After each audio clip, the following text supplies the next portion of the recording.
बस्तर लोकसभा क्षेत्र की कुल 8 विधानसभा क्षेत्रों में से 4 विधानसभा क्षेत्रों में वोटिंग का वक्त खत्म हो गया है। कौन कौन से विधानसभा क्षेत्र हैं आपको बताते हैं। दंतेवाड़ा, बस्तर, कोंटा और इसके साथ साथ नारायणपुर में वोटिंग का वक्त खत्म हो गया है। तो ये बड़ी खबर इस वक्त हम आपको बता रहे हैं। दंतेवाड़ा, बस्तर, कोंटा और नारायणपुर में वोटिंग का वक्त खत्म हो गया है, क्योंकि ये अति संवेदनशील इलाके हैं और अति संवेदनशील इलाके इन्हें चुनाव आयोग ने घोषित किया था, ऐलान किया था और उसके बाद इन चारों विधानसभा क्षेत्रों में अब वोटिंग का वक्त खत्म हो गया है।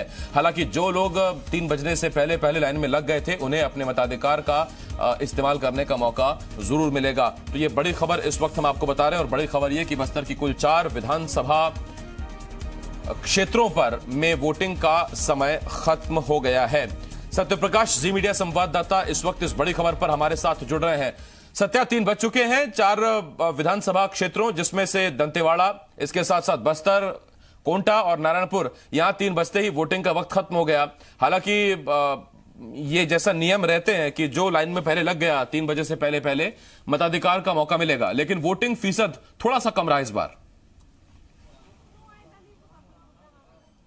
बिल्कुल, देखिए, और हमारे कुछ इन्फॉर्मर ने बता रहे हैं कि कुछ इलाकों में अभी भी इन 4 जिलों में वोटिंग हो रही है। हालांकि ये वोटिंग आधे घंटे या 1 घंटे तक और चल सकती है, क्योंकि लाइन में पहले से लोग लगे थे और ये इंटीरियर इलाके ही बताए जा रहे हैं। तो अभी 3 बज चुके हैं और 3 बजे 4 विधानसभा क्षेत्र दंतेवाड़ा, नारायणपुर, कोंटा और बीजापुर में मतदान जो है वो का समय जो है वो खत्म हो चुका है। और ऐसे में अभी से थोड़ी देर पहले ही हमारी एक निर्वाचन आयोग के अधिकारी से टेलीफोनिक बातचीत हो रही थी, तो उनका ये अनुमान था और जहां तक मेरा भी अनुमान है कि करीब अब तक के जो आंकड़े आए हैं, हालांकि बहुत आंकड़े शाम को 6-7 बजे तक बदलते हैं, कुछ आंकड़े कई सारे इंटीरियर इलाकों से कल सुबह तक भी आते हैं, लेकिन अभी तक के जो आंकड़े आए हैं उसमें यह माना जा रहा है कि इन 4 विधानसभा क्षेत्रों में 50%, 55% से ज्यादा वोटिंग हुई है। तो ये 55-60% के आसपास पहुंच सकता है और हो सकता है कि जैसे जैसे और डाटा कलेक्ट होते जाए, जैसे जैसे और डाटा आते जाए,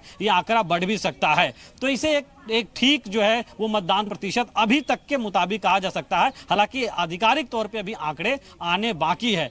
उसके अलावा अगर हम कहें तो जो दूसरे 4 विधानसभा क्षेत्र हैं वहां पे अब भी मतदान जारी है। और जहां तक आसिफ हम बातचीत भी कर रहे थे कि 1 बजे से लेके 2:30-3 बजे का जो वक्त होता है वो दोपहर का वक्त, तेज धूप का तो वक्त है ही, तपिश भरी गर्मी का वक्त है और साथ साथ खाना खाने का लोगों का लंच टाइम का वक्त रहता है। और इस वक्त में बहुत ज्यादा भीड़ मतदान केंद्रों पर नहीं देखने को मिलती है। लेकिन अब फिर से हम जहां पे मौजूद है, यहाँ पे 5 बजे तक मतदान होने वाला है, तो अब फिर से लोगों की भीड़, लोगों की लाइन जो है वो लगनी शुरू हो गई है।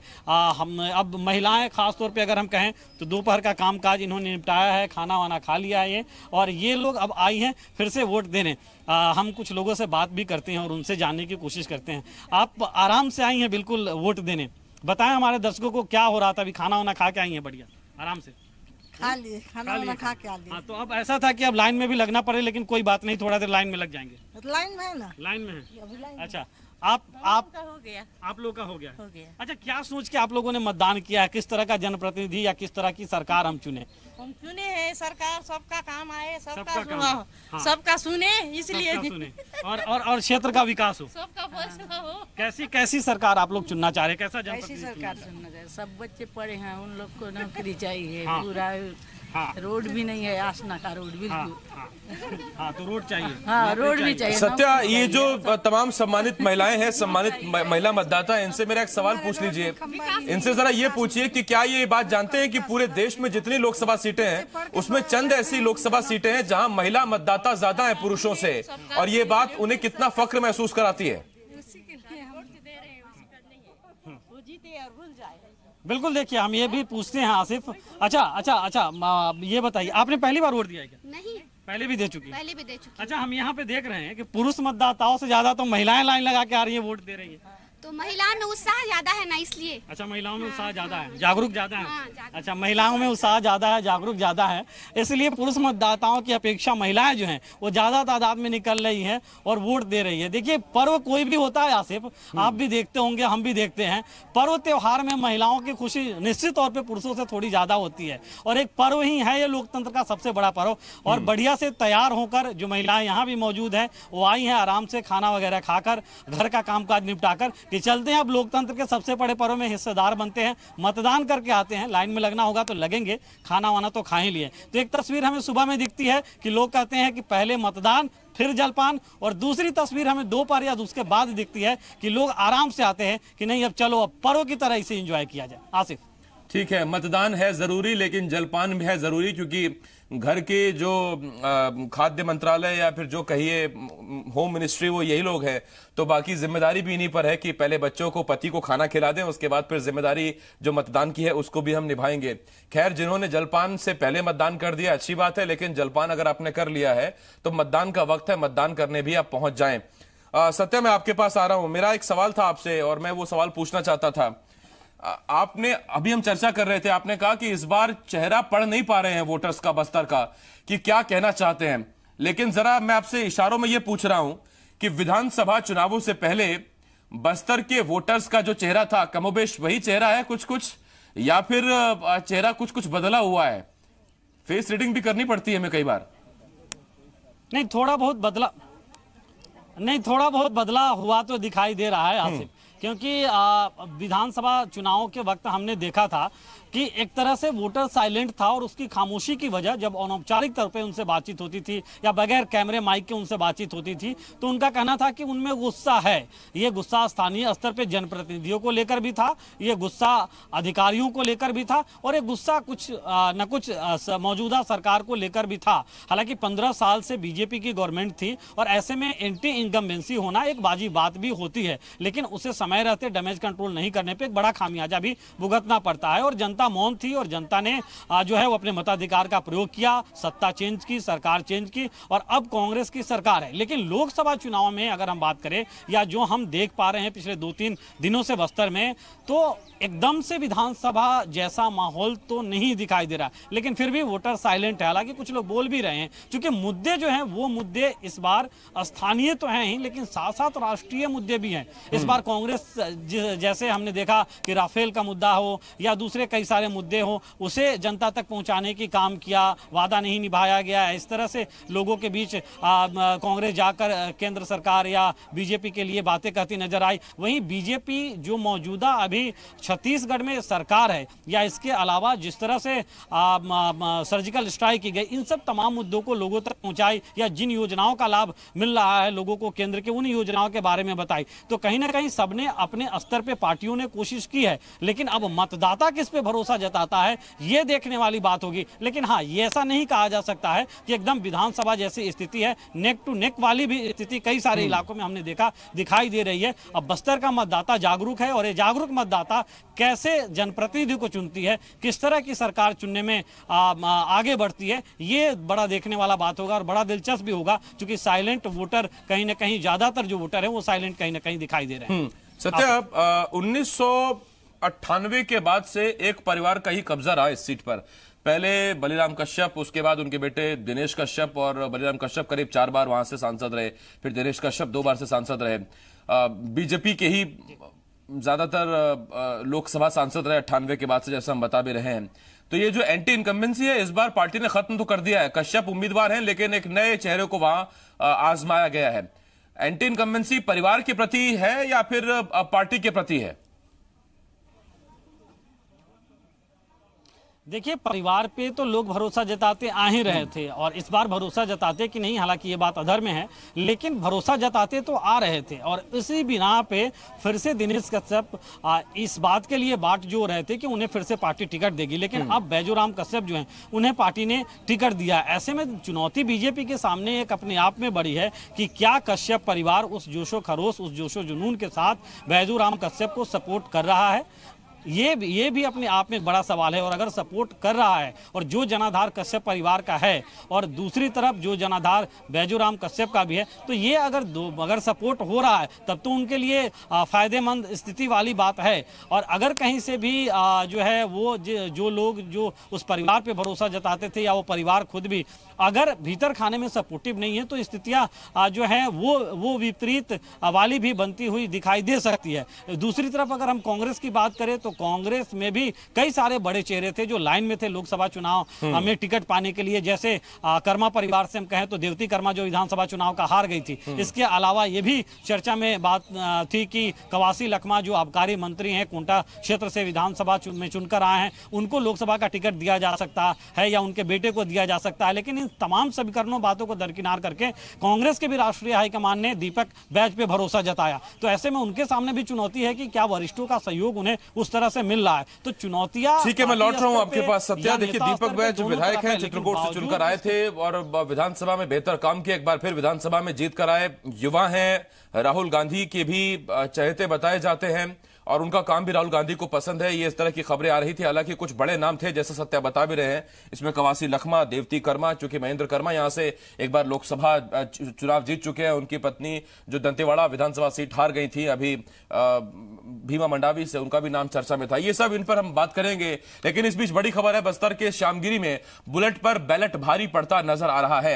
यहां नक्सलियों ने बस्तर से बीजेपी विधायक भीमा मंडावी की हत्या कर दी थी, लेकिन लोगों पर उनका खौफ नजर नहीं आ रहा। वोटिंग के लिए ग्रामीणों की लंबी लंबी कतारें लगी हुई हैं। यहां से ज्यादा जानकारी दे रहे हैं जी मध्य प्रदेश छत्तीसगढ़ संवाददाता देवेश तिवारी।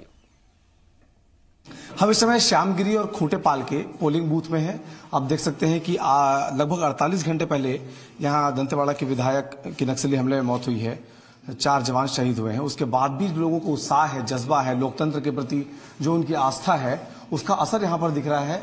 तमाम चुनाव बहिष्कार के बाद भी लोग थमते नहीं हैं, लोग रुकते नहीं हैं, लोग मतदान करने के लिए पहुंचते हैं। इस समय हम पोलिंग बूथ में हैं और यहां से वो तमाम सवाल हम जानने की कोशिश कर रहे हैं जो कि लोगों के मन में उठ रहे हैं। सर, आप पोलिंग बूथ में हैं, किस तरह का उत्साह यहाँ पर दिख रहा है और आप लोगों को कितनी समस्याएं यहाँ तक आने में हुई है, कैसा इलाका है? पहली बात तो ये है कि हम 4 बजे जो है ना कैंप से निकले और आने में बहुत ज़्यादा तकलीफ हुई हमको, क्योंकि पूरी पहाड़ी नदी नाला है और उसको पार करते हुए हमको कम से कम 4 घंटे से ज़्यादा लगा। पैदल चल के आए और हम सबसे ज़्यादा हमारे जो नौजवान हैं उनके लिए हमको थोड़ा सा, मैं उनको सलाम करता हूँ कि इतनी मतलब सतर्कता से हमको उन्होंने पहुँचाया है। हमारी तो जो दिल है वो कांपने लग गया था, इतनी पहाड़ है जी। मैं इसलिए उसको रिकॉर्ड करके लाया हूँ, वीडियो करके, कि हमने जितनी जो मेहनत और उनकी जो मेहनत है उनको कम से कम मैं ये बता सकूँ कि वाकई में हम किस इस तरह से यहाँ पहुँचे हैं और काफी मेहनत करना पड़ा यहाँ तक। जितने बहिष्कार की बात नक्सली करते हैं और तमाम चीजें कहते हैं, उसके बाद उत्साह किस तरह का नजर आता है तब, जबकि यहाँ से महज 1.5 किलोमीटर की दूरी पर एक बड़ी घटना हुई? जी जी जी। उत्साह कैसा दिख रहा है? यहाँ जो हमारे आने से पहले मतदाता पहुंच चुके थे और हमने देखा कि जो हम सोच रहे थे कि शायद ही यहाँ मत हो, क्योंकि कुछ ही घंटों की बात है, हमारे जो विधायक खत्म हुए थे बम ब्लास्टिक में, तो इतने मतदाता नहीं आएंगे, ये हमारी सोच थी। लेकिन जब हमने यहाँ देखा, अभी भी लाइन लगा हुआ है, आप सबने देखा होगा, कम से कम यहाँ 70-80% जो है ना वोटिंग होनी है। अच्छा, इस तरह का? हाँ, इस तरह का है। इनकी संख्या को देखते हुए महसूस होता है कि 60 या 70% वोटिंग यहाँ पर है। एक श्यामगिरी जिसमें 558 वोटर्स हैं और हमारा जो है खूंटेपाल है जिसको यहाँ शिफ्ट किया गया है। यहाँ पर है ये अपना जो खूंटेपाल दंतेवाड़ा से, इस बूथ से खूंटेपाल कम से कम 5 या 6 किलोमीटर है। वहाँ से पैदल चल के लोग आ रहे हैं? हाँ, वहाँ से पैदल चल के आ रहे हैं। जी, तो जी, खूंटेपाल से लोग पैदल चल के आ रहे हैं। हम आपको बाहर की तस्वीर दिखाते हैं, कितनी बड़ी तादाद में लोग पहुंचे हुए हैं। कौन गाँव से है भैया? खूंटेपाल से। कितने बजे घर से निकले थे वोट डालने के लिए? 7:30 बजे। कितना दूर से पैदल चल के आए हैं? अच्छा, आप इधर वाले हैं? ठीक ठीक। तो ये दूर से लोग पैदल चल के पहुंच रहे हैं, ये उत्साह है लोगों के भीतर। भैया, आपका क्या नाम है? लिंगा। लिंगा, ये बताइए कि जैसा शहरों में हम लोग देखते हैं, दंतेवाड़ा में थोड़ी कम भीड़ नजर आती है, ग्रामीण क्षेत्रों में मतदान को इतना उत्साह कैसे नजर आता है? कैसे नजर? इस क्षेत्र में मतदान को लेकर के इतना लोगों में क्रेज है, लोग ज्यादा से ज्यादा संख्या में कैसे आते हैं? हाँ, बहुत संख्या आ गए हैं। खूंटेपाल से आए हम लोग। तो इस क्षेत्र में जो बहिष्कार की बात करते हैं उसका असर होता है? नहीं होता। नहीं होता ना? नहीं होता। आप लोग सब डेमोक्रेटिक व्यवस्था में वोट डालने के लिए आए निकाल आए हैं। वोट डालने के लिए निकाल आए हैं हम लोग घर से। अच्छा, तो ये देखिए, संगीनों के साय में यहाँ पर चुनाव संपन्न हो रहे हैं।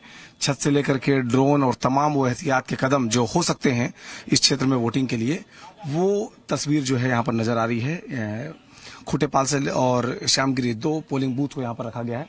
हम कोशिश करेंगे एक और तस्वीर दिखाएं जो बताती है कि लोकतंत्र में वोट का कितना महत्व है और लोग कितनी बड़ी तादाद में वोट करने के लिए यहाँ पर पहुंच रहे हैं। मैं इस बीच से गुजरूंगा और आपको दिखाऊंगा कि किस तरह से ये तस्वीर है। आप देखिए, लगातार आप देखते चले जाएंगे कि शहरों में जहां वोट डालने की लोगों में उत्साह कम नजर आता है, वहीं उस इलाके में जहां पर हिंसा होती है, जहां पर हिंसा हुई है लगभग 48 घंटे पहले, वहां पर कितनी बड़ी तादाद में लोग पहुंचे हैं वोट डालने के लिए। अपने बच्चों को लोग साथ लेकर के पहुंचे हैं। सुबह से ही अपने घरों से निकल के 3 किलोमीटर, 5 किलोमीटर और 10-10 किलोमीटर से लोग पैदल चल के वोट डालने के लिए ऐसे इलाकों में पहुंचे हुए हैं और वोट डाल रहे हैं। तो ये श्यामगिरी है जहां पर हिंसा का जवाब जो इस क्षेत्र के लोग हैं वो अपने वोट से दे रहे हैं। जो बुलेट इस इलाके में उनको बुलेट की आवाज सुनाई देती है, उसका बैलेट से जवाब देने का आज मौका है। इसलिए बड़ी तादाद में श्यामगिरी और खुटेपाल गांव के लोग वोट डालने के लिए यहाँ पर पहुंचे हुए हैं। यानी कि हिंसा है, उसका डर भी है, लेकिन उत्साह है कि मानता नहीं, और लोग वोट डालने के लिए बड़ी संख्या में इस इलाके में पहुंच जाते हैं। कैमरामैन अभिषेक पारस्कर के साथ देवेश तिवारी, जी मीडिया, खुटेपाल। देश के 20 राज्यों की कुल 91 सीटों पर वोटिंग जारी है। वहीं आज छत्तीसगढ़ की नक्सल प्रभावित बस्तर सीट पर भी मतदान हो रहा है। बस्तर सीट पर आज सुबह से ही वोटर्स में खासा उत्साह देखा जा रहा है। बीजेपी प्रत्याशी बैदुराम कश्यप, कांग्रेस प्रत्याशी दीपक बैज ने अपने परिवार के साथ वोटिंग की। वहीं प्रदेश सरकार की मंत्री कवासी लखमा ने मतदान के बाद कांग्रेस की जीत का दावा किया। इसके साथ ही नक्सलियों के गढ़ में मतदाताओं में जबरदस्त उत्साह देखने को मिला। 2 दिन पहले जिस श्यामगिरी में नक्सलियों ने खूनी खेल खेला था, उस पोलिंग बूथ पर भी बंपर वोटिंग हो रही है। वहीं सुकमा में 102 साल की बुजुर्ग वोटर अपने मताधिकार का उपयोग करने के लिए पहुंचे।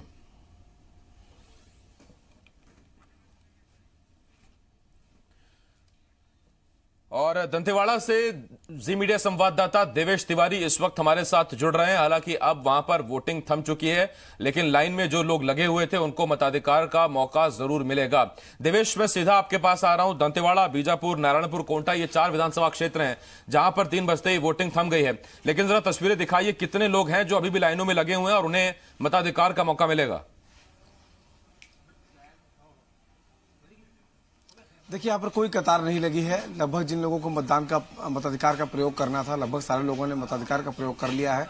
मैं इस समय दंतेवाड़ा में हूँ। यहाँ पर जो मतदान की पेटियां हैं वो बांधी जा चुकी है, यानी कि ईवीएम मशीनें जो हैं वो पैक की जा चुकी हैं। अब उनमें सील लगाने का काम चल रहा है। कितने लोगों ने वोट डाला उसके अनुपात में जो पर्चियां हैं उनकी गणना की जा रही है। अब सभी मशीनों को सील करके यहाँ से स्ट्रांग रूम के लिए रवाना कर दिया जाएगा। तो सुबह 7 बजे से लगातार यहाँ पर मतदान प्रक्रिया चल रही थी और ठीक 3 बजे जितने लोग उस समय तक मताधिकार के लिए पहुंचे हुए थे उन सभी लोगों को भीतर करके गेट बंद कर दिया गया। उसके बाद जो आने वाले लोग हैं उनको मताधिकार का प्रयोग नहीं मिल सकता। तो 3 बजे तक जो लोग पहुंचे थे उन सभी लोगों की वोटर पर्चियां लेकर के उन सभी को वोटिंग करने का अधिकार दिया गया। और अब जो है मतदान पूरी तरह से दंतेवाड़ा जिले में बंद हो चुका है। केवल ईवीएम मशीनें जो हैं उनको कैद किया जा रहा है। ईवीएम मशीनों के जरिए ईवीएम मशीनों को स्ट्रांग रूम में भेजने के लिए तैयारियां की जा रही हैं। जो सुरक्षा बल हैं वो मुस्तैदी के साथ यहाँ पर जुटे हुए हैं। जी बिल्कुल। अब मैं आपसे एक सवाल और पूछ रहा हूं कि अब कितनी देर में पार्टियां रवाना हो जाएंगी अपने अपने जो कैंप हैं वहां के लिए? देखिए, हेलीकॉप्टर जो है वो लगातार अब जो सुदूर अंचल के क्षेत्र हैं, जो इंटीरियर इलाके हैं, उन इलाकों में के लिए रवाना हो चुके हैं और कुछ ही देर बाद जो पोलिंग पार्टियां हैं उनको लाने का सिलसिला शुरू हो जाएगा।